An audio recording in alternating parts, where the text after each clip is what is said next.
Continuando, hermanos, con la serie de los atributos de Dios, y que en esta oportunidad nos encontramos ahora en el atributo del amor de Dios, vamos a ver el día de hoy la tercera parte del atributo del amor de Dios.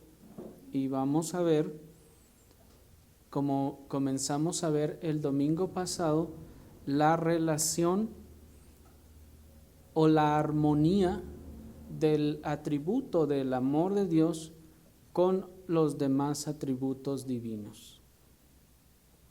El domingo pasado comenzamos a ver cómo el atributo del amor de Dios tiene verdadera y perfecta armonía con el resto de sus atributos, y aunque podríamos extendernos mucho en este tópico hablando acerca de esta armonía con los demás atributos, vamos a hacer solo algunas aplicaciones breves de las relaciones o de la armonía que el atributo del amor de Dios tiene con sus demás perfecciones o aquellas relaciones o armonías más sobresalientes de los demás atributos de Dios o perfecciones de Dios. Y en esta oportunidad vamos a comenzar viendo el amor divino en armonía con su sabiduría.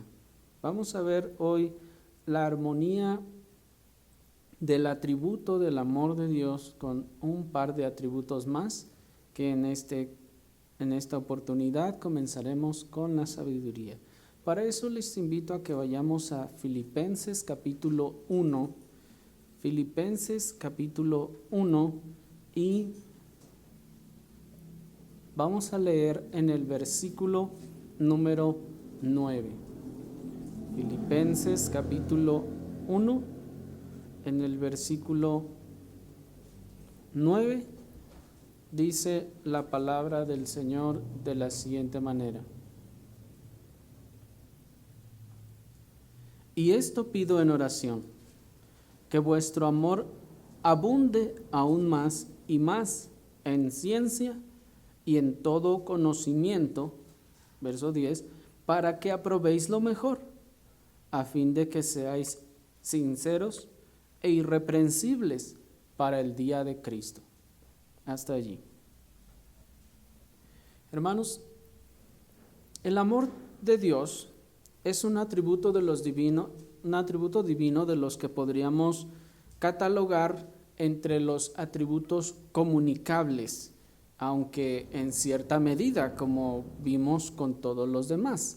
¿Se acuerdan que cuando comenzamos esta serie dijimos que muchos teólogos catalogan los atributos de Dios en dos clases: atributos comunicables y atributos incomunicables? Decíamos que los atributos comunicables son los atributos que Dios comunica o transfiere de alguna forma al ser humano, y los incomunicables son aquellos que solo Dios posee y que nosotros no podemos poseer.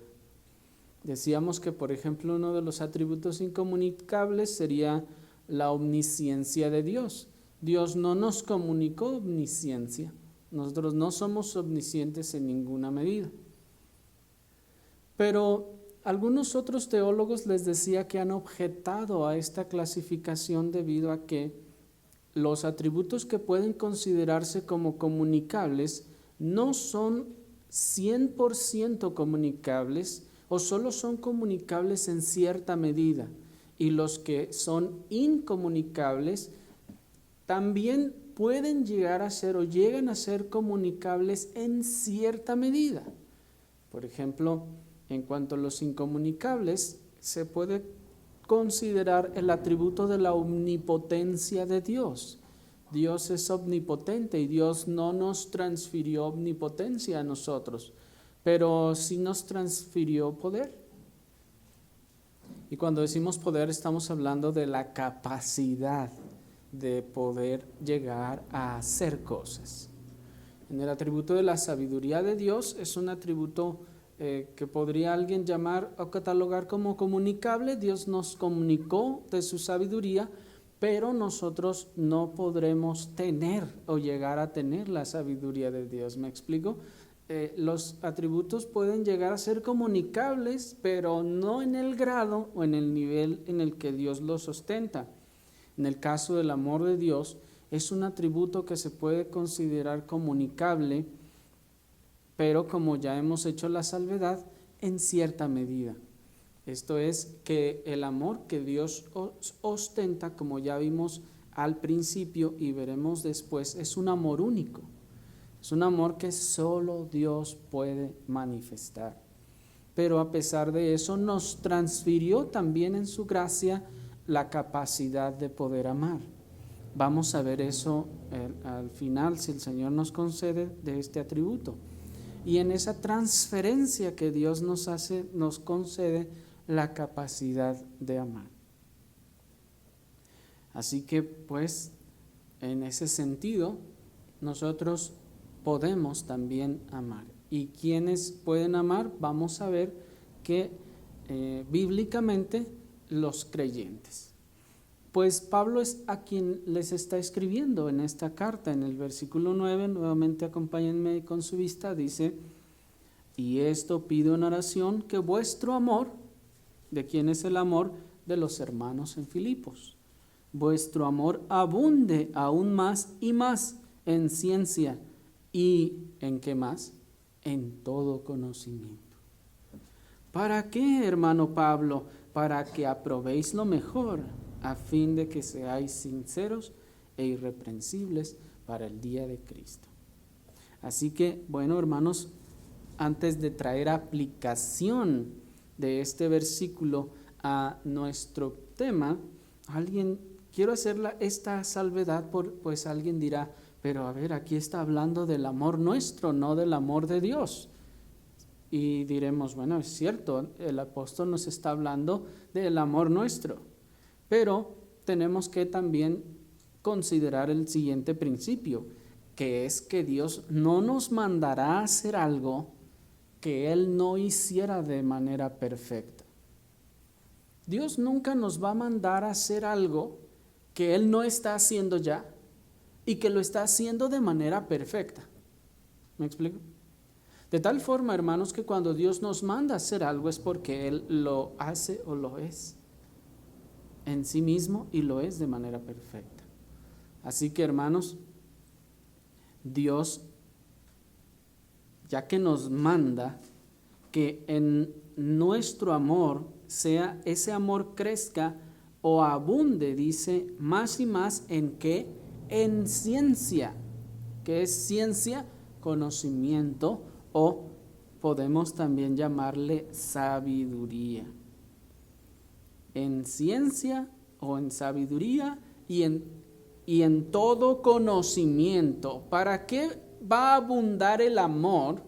En toda sabiduría y en todo conocimiento. Dice, para que aprobéis lo mejor.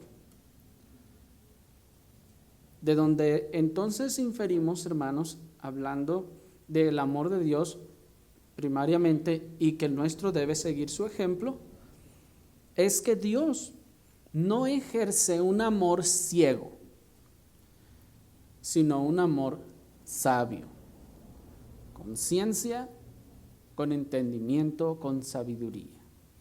Dios no ejerce un amor ciego, sino un amor sabio. Ese amor ciego sería como esa idea que alguien dijo: haz el bien sin mirar a quién, ponte una venda y haz el bien a todo el que se te ponga enfrente, y toda clase de bien. Bueno, eso puede sonar muy agradable o muy bonito, pero hermanos, el amor de Dios no es un amor ciego, es un amor que tiene sabiduría, y que en la relación con su atributo de su sabiduría, entonces se expresa sabiamente.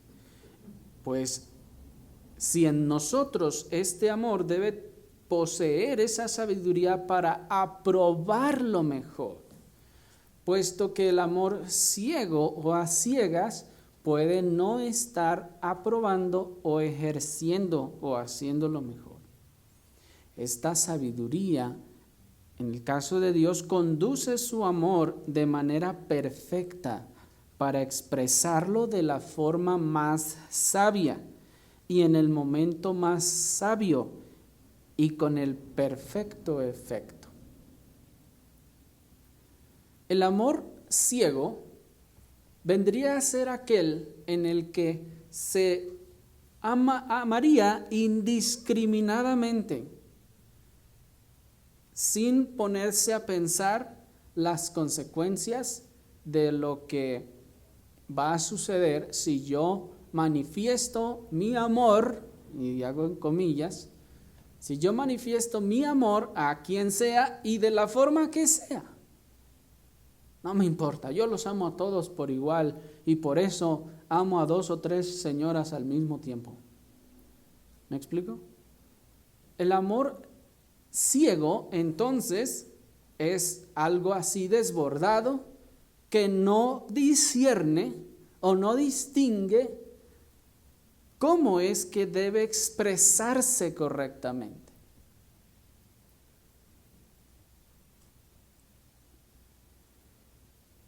Así, Dios ama, pero ama con sabiduría. Y esa sabiduría, la sabiduría de Dios, conduce su amor de manera perfecta para expresarlo de la forma más sabia, en el momento más sabio y con el perfecto efecto. Porque aún, hermanos, el expresar nuestro amor también debe tener sabiduría para ser expresado en el momento sabio o correcto, para que esto produzca el efecto correcto. Nosotros amamos a nuestros hijos, ¿cierto?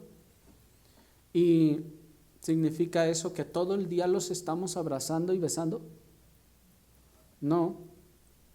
Vamos a actuar con sabiduría para expresar nuestro amor de distintas formas según la circunstancia. Y ahí usamos la sabiduría. Nosotros amamos a nuestros hijos y cuando cuando ellos se han portado bien y ellos han actuado y obedecido la palabra de Dios, nosotros les expresamos ternura, afecto y cariño. Pero cuando ellos se han rebelado contra Dios y contra la autoridad que Dios puso en casa, también les vamos a expresar amor, pero no les vamos a expresar esa clase de tierno afecto, cariñoso, es decir, con abrazos, sino ahora con disciplina. ¿Sí me explico? Ahí entonces el amor se expresa con sabiduría. ¿Sí me explico? No es ciego a la situación, no es ciego a las circunstancias. Así que, hermanos, el amor de Dios no es desbordantemente ilimitado y pasional, sino que de hecho tiene perfectos canales de manifestación que hacen perfecta su expresión, como son su sabiduría y su bondad. Voy a repetir esto, hermanos. El amor de Dios no es desbordantemente ilimitado y pasional, sino que de hecho tiene perfectos canales de manifestación que hacen perfecta su expresión, como lo son su sabiduría y su bondad. ¿Qué queremos decir con esto, hermanos? Que el amor de Dios no es como esa masa que se desborda digamos que alocadamente, descontroladamente, ilimitadamente, ese amor arrojado, ese amor pasional, ese amor irrestricto de que se arroja en cualquier momento. No, hermanos, el amor de Dios se expresa así y su sabiduría se convierte en el canal a través del cual el amor de Dios fluye de manera perfecta o se expresa de manera perfecta. Por eso hemos dicho en otras ocasiones, no, hablando de Cristo, no es que se lanzó, como alguien dijo en su canción, sin un plan de contingencia, dijo, sin medir las consecuencias. ¿Habían oído esa expresión? Alguien dijo que Cristo había amado tanto y de tal forma que se lanzó por nosotros sin un plan de contingencia, sin medir las consecuencias. Hermanos, eso es una blasfemia. Porque está diciendo como que si el amor de Dios es un amor alocado, pasional, desbordado, un amor que de esos que no se la piensa y se lanza y ahí luego vemos a ver qué pasa.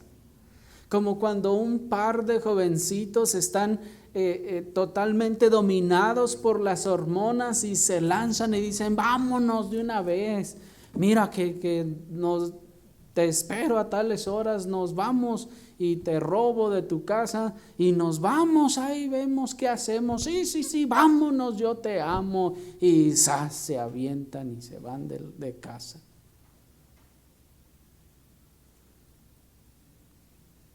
¿Qué pasa? Luego sabemos que ahí andan batallando, ahí andan llorando, ahí andan haciendo cuanta cosa, ¿no es así? ¿Y qué llaman a eso? Amor, ¿no es así? Hermanos, ¿es acaso el amor de Dios así? No, hermanos.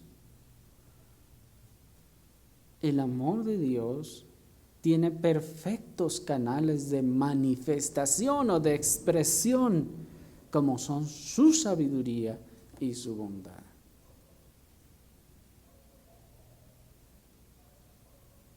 Si somos capaces, hermanos, de atribuirle a un simple ser humano la sabiduría de, en el caso que les acabo de mencionar, esperar el momento para casarse correctamente con la muchacha y luego irse habiendo planeado dónde van a vivir, etcétera, lo que van a hacer y cuánta cosa, ¿no se le atribuye a ese varón, a esa persona, sabiduría, inteligencia? Oh, sí, la ama. Y no se dice incluso que eso sería mejor, una expresión más aceptable de su amor que el hecho de que se deja dominar por la pasión y se lanzan y se la roba. ¿A quién se le va a ocurrir entonces que Dios en su amor va a expresarlo de esa forma tan alocada, tan pasional, hermanos? Por eso les dije que eso es una blasfemia, porque ni siquiera el ser humano, hermanos, con un poco de inteligencia se le concede que haría una cosa así.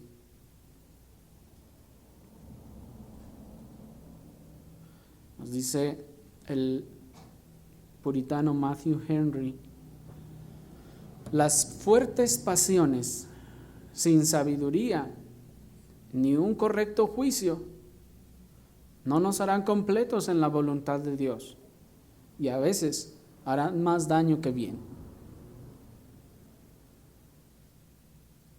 Repito, las fuertes pasiones sin sabiduría ni correcto juicio no nos harán completos en la voluntad de Dios y a veces harán más daño que bien.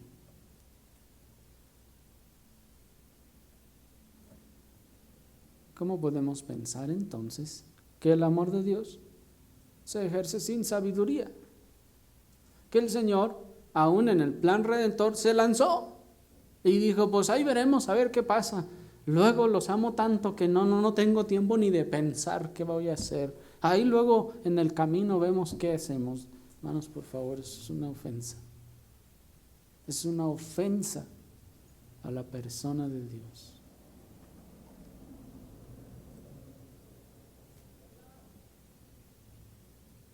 El amor de Dios entonces carece de las pasiones arrebatadas que mueven al hombre a tomar decisiones irreflexivas en el calor del momento. El amor de Dios entonces carece de las pasiones arrebatadas que mueven al hombre a tomar decisiones irreflexivas en el calor del momento.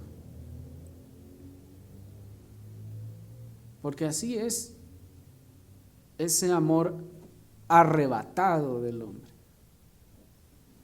En el calor del momento decide y hace, y según se sienta en ese momento, entonces actúa. Al contrario, el amor de Dios, siendo un amor inmutable, ha guardado en longanimidad para manifestarse en el tiempo y la manera más sabia. No, hermanos, el amor de Dios no es arrebatado, sino todo lo contrario. Su amor inmutable ha aguardado en longanimidad para manifestarse en el tiempo y en la manera más sabia.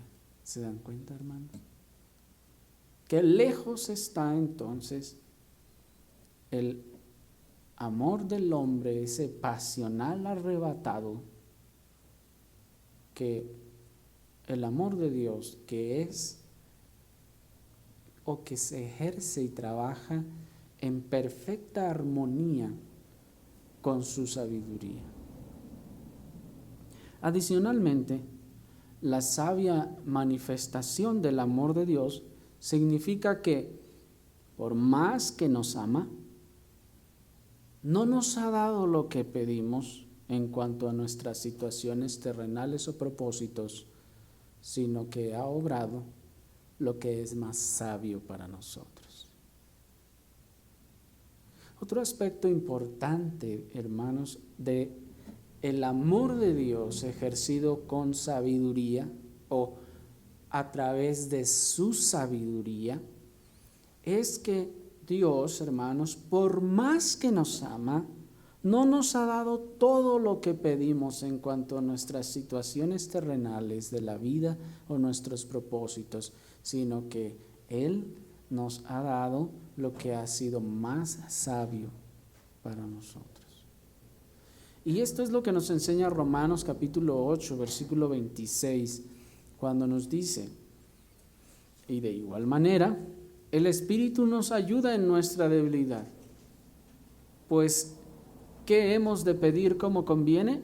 No lo sabemos, pero el Espíritu mismo intercede por nosotros con gemidos indecibles. Nosotros, hermanos, podemos no saber lo que necesitamos o lo que es mejor para nosotros.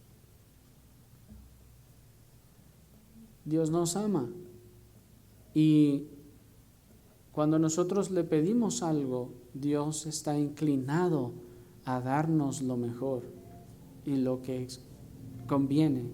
Pero el hecho de que nos ame no significa que nos va a dar todo lo que se nos ocurrió, pues en su sabiduría Él nos va a dar lo que es más sabio para nuestras circunstancias. Le hemos pedido, Señor, ya quítame de este problema, ya quítame esta situación, pero el Señor dice, es mejor que la tengas por un poco de tiempo. Es mejor que siga esta enfermedad, que la pata te siga doliendo hasta que aprendas estas cosas. ¿Me explico? Pero este amor sabio, hermanos, se expresa pues en el creyente de manera sabia, dándonos las mejores cosas, las cosas que de verdad necesitamos. Pues si mi hijo me pide que le dé un alacrán, se lo voy a dar. Pero lo amo. ¿O acaso el amor no dice el mundo que nos va a hacer dar lo que sea y a quien sea? ¿Cuántos padres siguen pensando que amar a sus hijos es complacerlos en todo lo que ellos les pidan? Y tal vez no les piden alacranes, pero sí les piden, tal vez, no sé si juegos de video o alguna otra cosa que en vez de hacerles bien, les estén haciendo un daño. O que les estén pidiendo tantos dulces y dulces y dulces y dulces, y el padre diga, ay, es que lo amo y tengo que darle porque pues eso es amarlos, así es como se ama. ¿No, hermanos?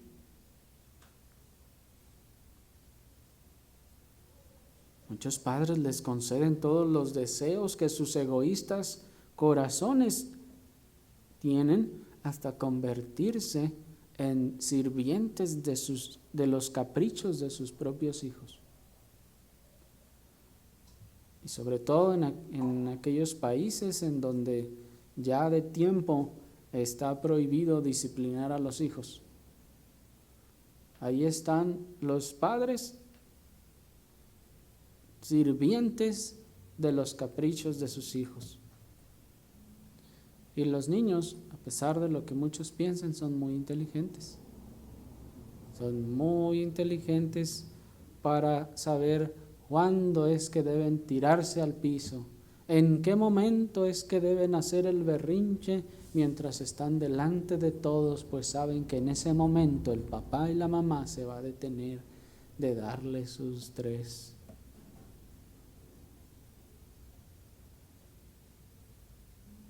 ¿No hacen eso cuando van con la abuelita? Se desbordan porque saben que la abuela va a decir, ay, no déjalos, pobrecitos, mira, son niños.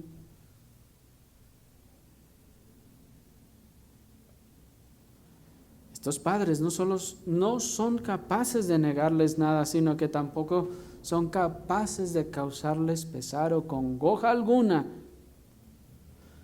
a causa de alguna negativa de su parte, y dicen, no, es que si se lo niego va a llorar. Pues que llore. Es que si no le compro lo que me está pidiendo, me va a dejar de hablar, me va a pelear, no me lo va a perdonar. ¿Se fija cómo se convirtió en un esclavo de sus hijos? Y en un esclavo de los deseos egoístas de sus hijos.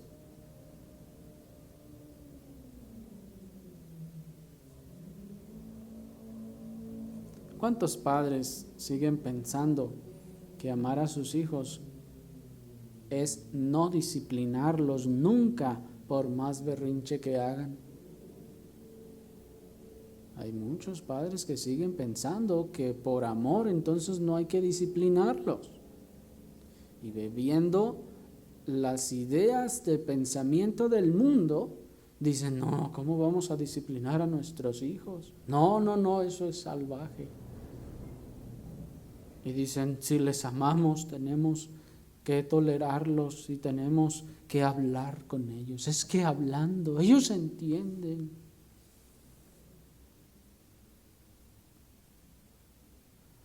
Hermanos, ¿no dice la Escritura que el Señor al que ama, qué dice?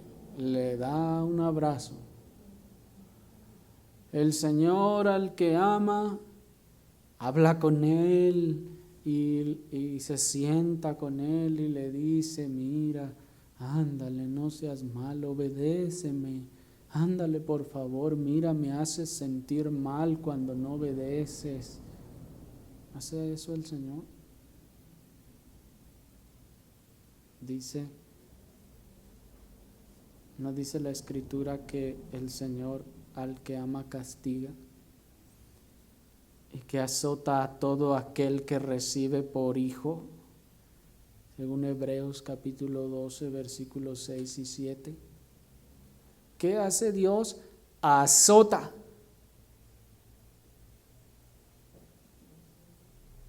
Así que por más salvajemente inaceptable que le suene a la sociedad humanista de nuestro tiempo y a su gobierno malvado, una de las expresiones del sabio amor divino es la disciplina. Una de las expresiones del sabio amor divino es el castigo. Así que sí, el azote lleva amor. Qué cosa tan paradójica puede sonar, hermanos, para el oído de la sociedad moderna, que en nuestro estado recientemente ha prohibido el castigo físico o corporal a los hijos, con la famosa ley antichancla. Pero ellos lo hacen porque ellos han desechado a Dios de su mente y de sus corazones. Para ellos la palabra de Dios no importa. Para ellos la eternidad no existe. Solo estamos aquí por un rato y no habrá más que eso. Ellos no tienen esperanza alguna. Por eso no se ponen a reflexionar y a pensar que en realidad estos que están prohibiendo el castigo, más castigo tendrán en el infierno cuando terminen su existencia aquí en la tierra. Ellos tendrán mayor castigo, pues mayor mal están haciendo a la sociedad.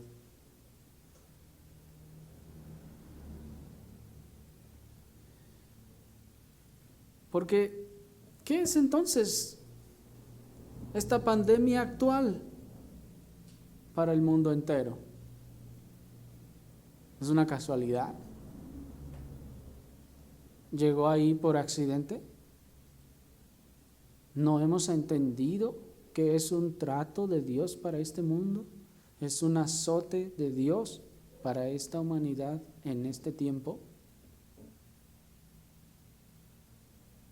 Así que sí, Dios castiga y lo hace por amor. Pues esto, hermanos, es una muestra de bondad motivada por el amor divino. Y así, hermanos, pasamos a nuestro siguiente atributo, o la relación armonía con nuestro siguiente atributo, que es la armonía con la bondad de Dios.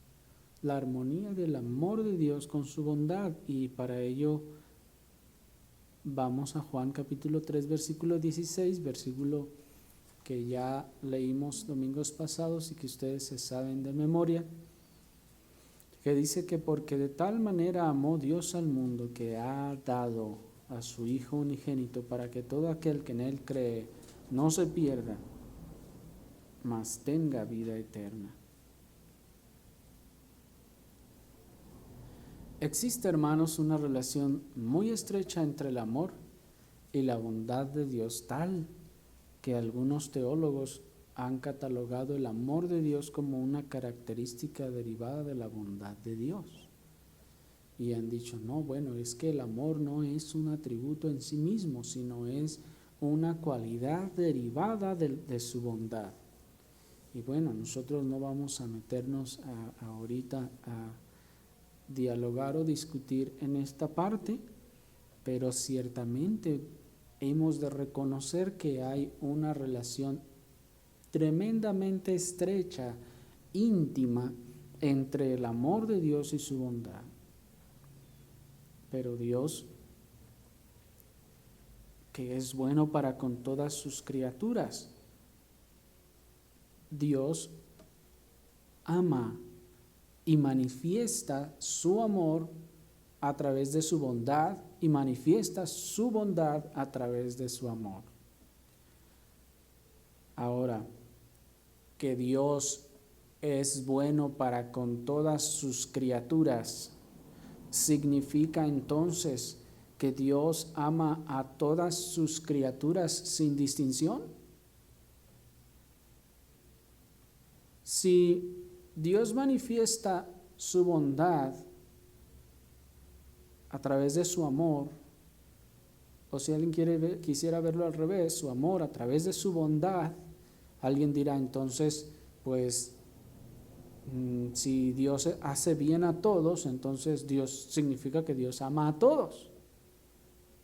¿Me explico? Pregunto, ¿ama Dios a todos los seres humanos sin distinción? Los que están a favor de la indiscriminación del amor de Dios suelen esgrimir Mateo capítulo 5, versículo 45. Mateo capítulo 5, versículo 45 dice: pero yo os digo, amad a vuestros enemigos, bendecid a los que os maldicen, y haced bien a los que os aborrecen, y orad por los que os ultrajan, dice el verso 45, para que seáis hijos de vuestro Padre que está en los cielos, que hace salir su sol sobre malos y buenos, y hace llover sobre justos e injustos. Si se dieron cuenta, hermanos, dice, para que seáis hijos de vuestro Padre que está en los cielos, que hace salir su sol, dice ahí, sobre buenos y malos. Así que allí está. Si Dios hace salir su sol sobre buenos y malos, ¿por qué lo hace? Porque es bueno, por amor.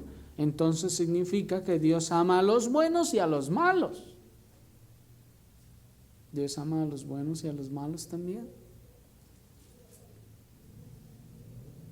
Los que sostienen la idea de que Dios ama a todo ser humano de la misma manera, interpretan que el regalo del sol, la lluvia y las buenas cosechas que disfrutan todos los seres humanos sin distinción es una prueba de la universalidad del amor divino. Y dicen, miren, pues allí está la prueba. Si Dios hace salir su sol sobre buenos y malos, manda lluvia sobre justos e injustos, y como consecuencia, hermanos, ahí lo que está tratando de decir, sol, lluvia, igual a cosecha, cosecha igual a prosperidad. Entonces está diciendo, si Dios está dando toda esta bondad y toda esta prosperidad a los buenos y a los malos, a los justos y a los injustos, pues ahí está claro que Dios los ama a todos por igual.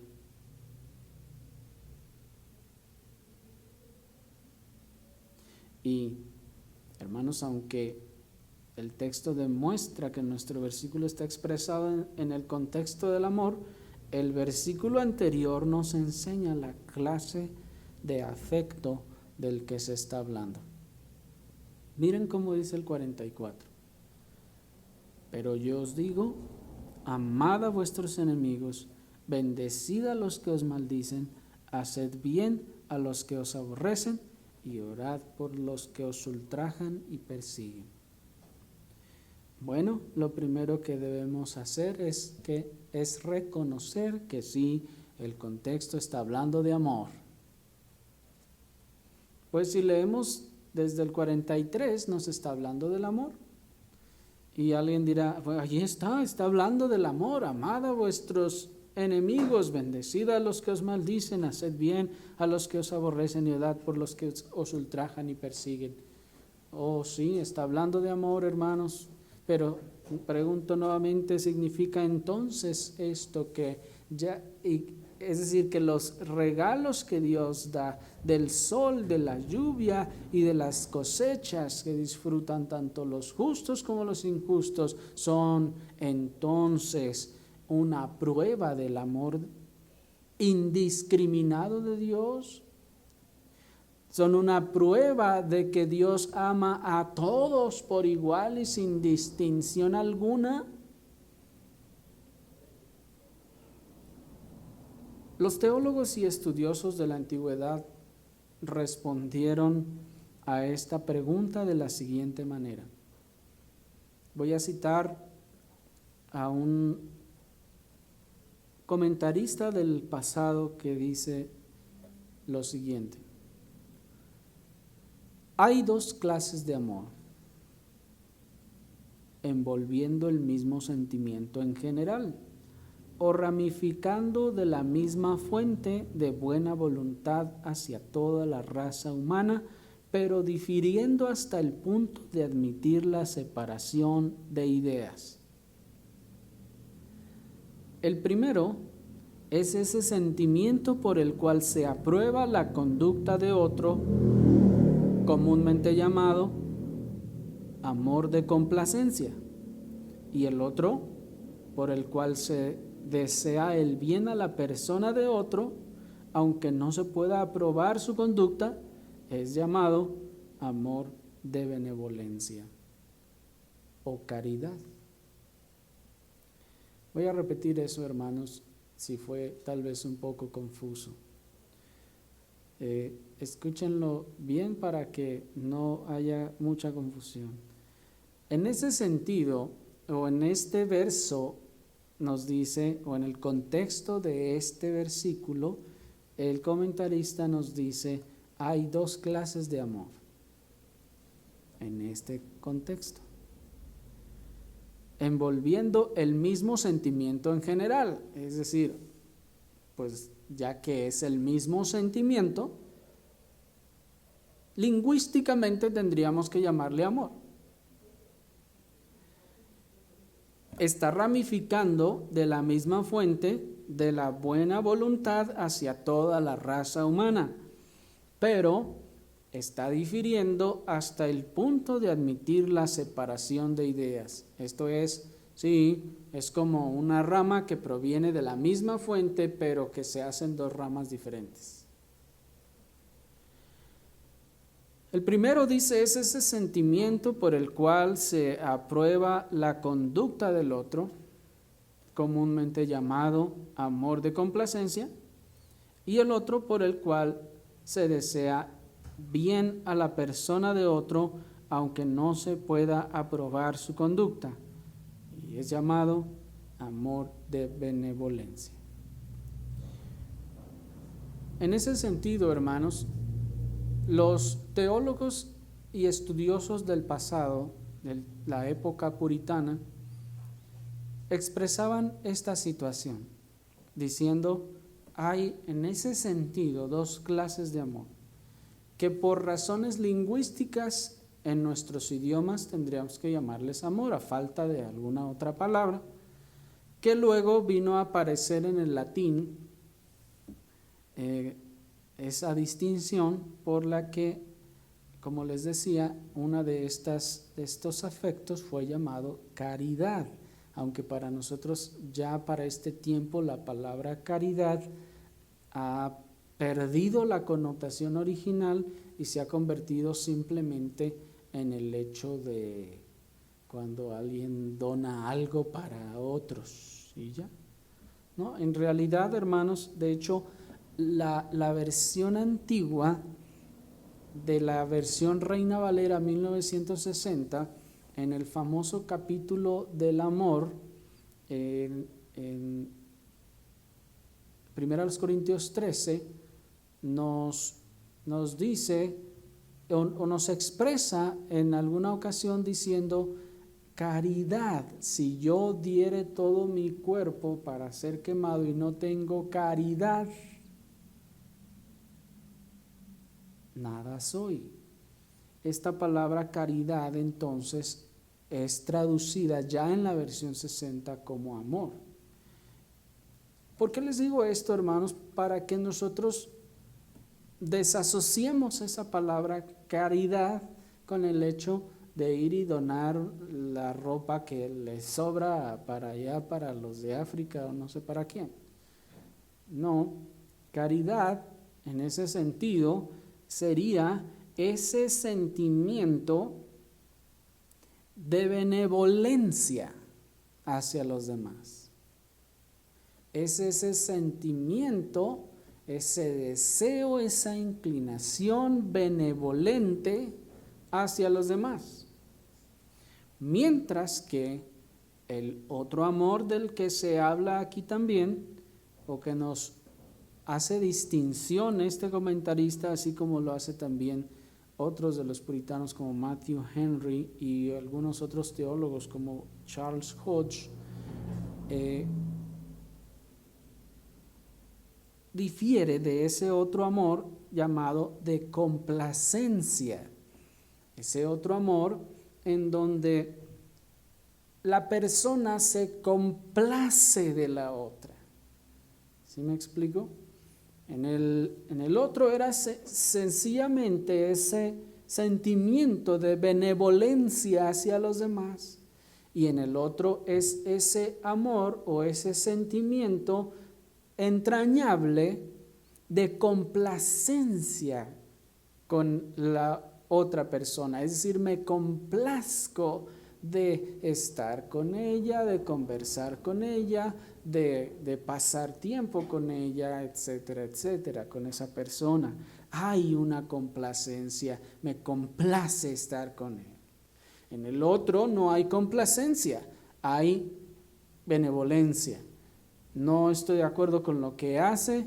Cuando mandamos los tenis allá a la caridad y se los llevaron, quién sabe cuánta cosa hemos oído que hace la gente allá en África, pero pues sabemos que tienen necesidad y hambre, entonces bueno, pues les ayudamos.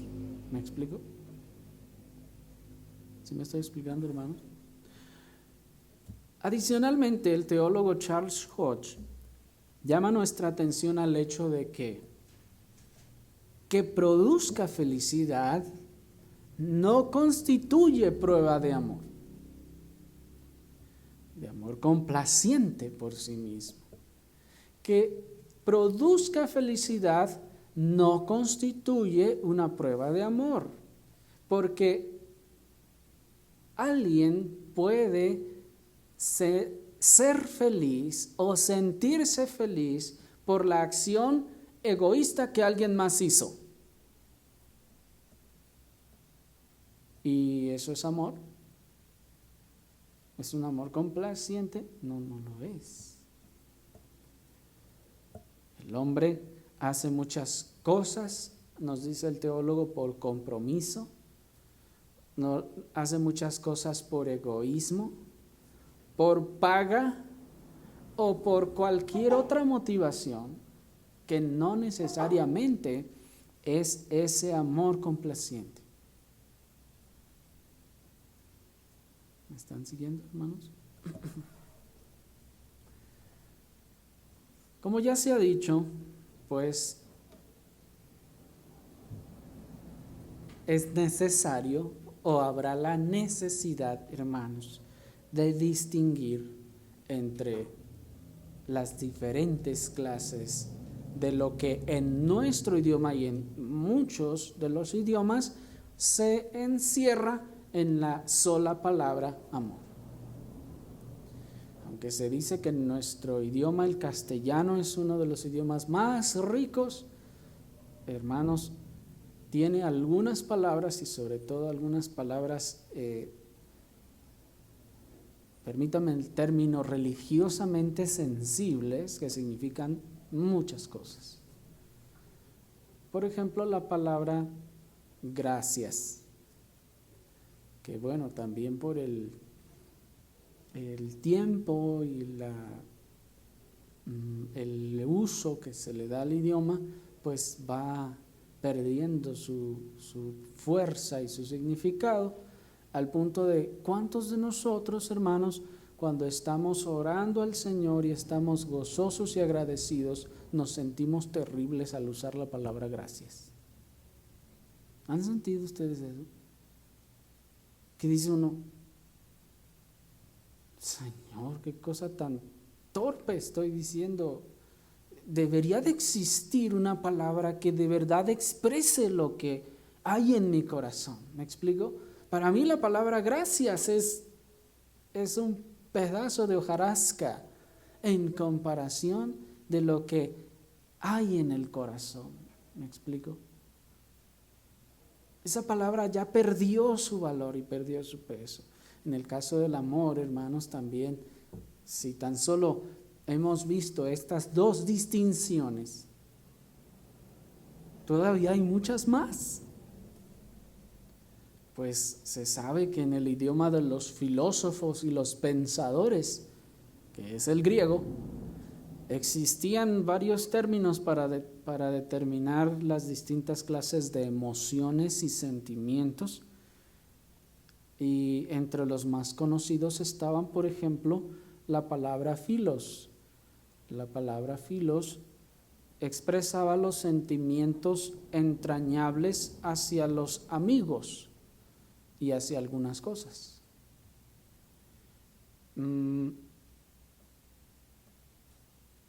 Esa palabra filos, entonces, no es igual que ese amor del que hablábamos benevolente. ¿Se dan cuenta? Inclinado a así ayudar a la persona. Existía otro amor, otra clase de sentimiento que los griegos llamaron eros, que son los sentimientos y emociones hacia la pareja o hacia el sexo opuesto. Ese es una clase de amor distinto, porque todos estaremos completamente de acuerdo en que es un amor totalmente diferente el eros que el que se experimenta por el amigo, ¿cierto? Es algo completamente distinto. También se usaba otra palabra que se dice estorge para expresar los sentimientos entrañables hacia los hijos, hacia los padres o hacia los hermanos, que, si se dan cuenta, es un amor también distinto al eros, completamente separado del eros, y es un amor distinto al filos, pero es un amor entre la familia. ¿Se dan cuenta? Así que nuestra palabra amor, hermanos, entonces se va haciendo cada vez más chiquita, ¿se dan cuenta?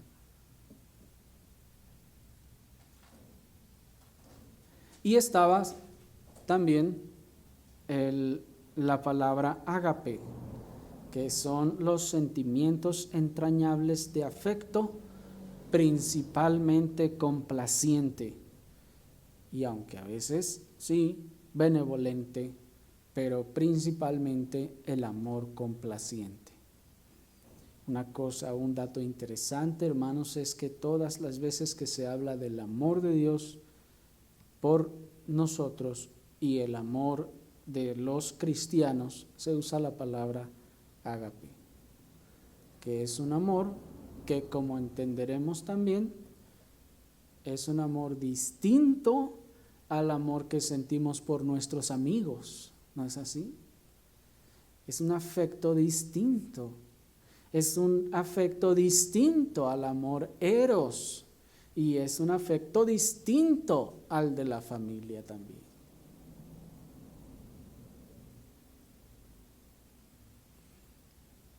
Lo que nos hace claro que en cada caso se trata pues de sentimientos y emociones diferentes, que resulta incongruente y hasta grotesco confundir o mezclar. ¿Sí o no? Pero nuestra lengua, nuestro maravilloso castellano, las mezcló todas y las echó todas en una sola olla y le puso amor.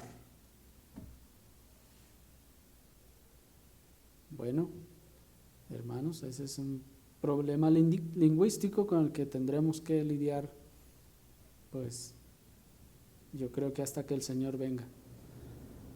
Pero nosotros, para fin de distinguir, hermanos, lo que la Escritura enseña, tendremos que abordar esta situación.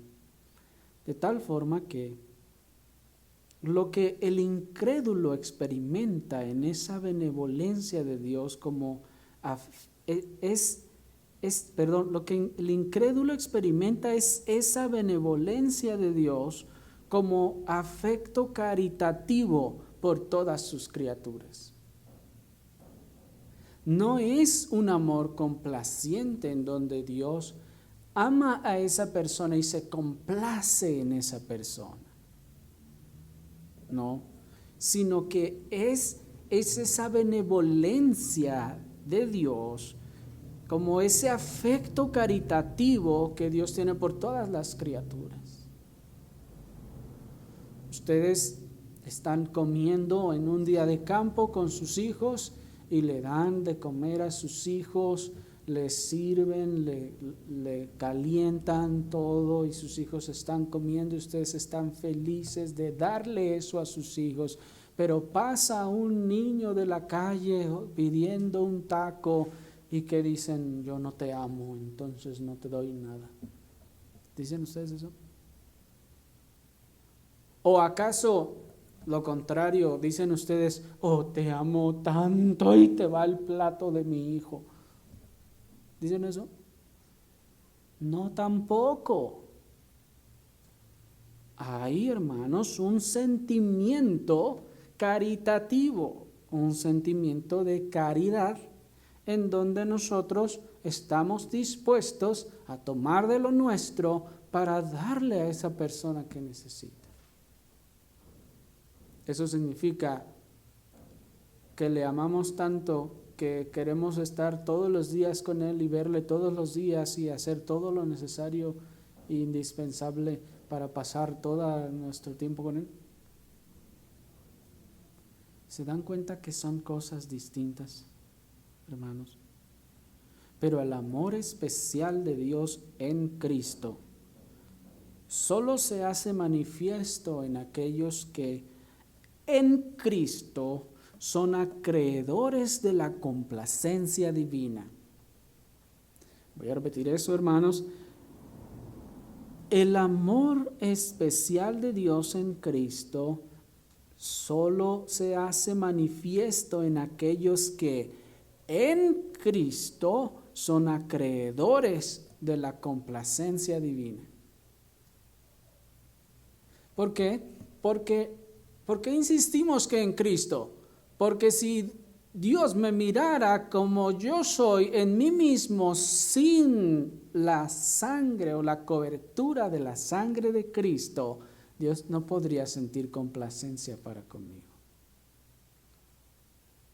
¿Me explico? Dios no podría complacerse en mí, pues estoy manchado y lleno de maldad, horrible, despreciable, miserable. Pero es en Cristo que este amor especial se expresa y se manifiesta. Es en Cristo que somos acreedores de la complacencia divina.